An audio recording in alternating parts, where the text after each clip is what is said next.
আপনার বাবার নাম? মোস্তফা মাতুব্বর। আপনার স্বামীর নাম? মহসিন মাতুব্বর। আপনি থানায় আসছেন কেন? কি হয়েছে আপনার?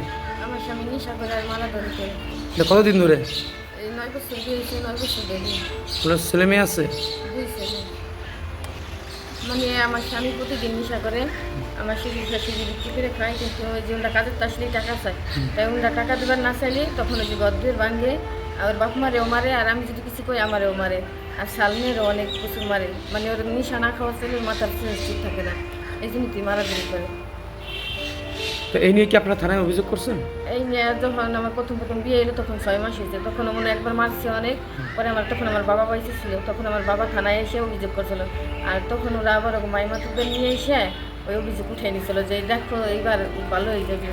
পরে আমার বাবা উঠে নিয়েছিল, আর তারপরে এই যে অনেকবার মারছে, ওর ফুফে আছে এই আছে, তারা এই যে এই রোজার ভিতরে 2 বার মারছে মাইরে। মোহাম্মদ রেজাউল ইসলাম বাবলু, নগরকান্দা, ফরিদপুর।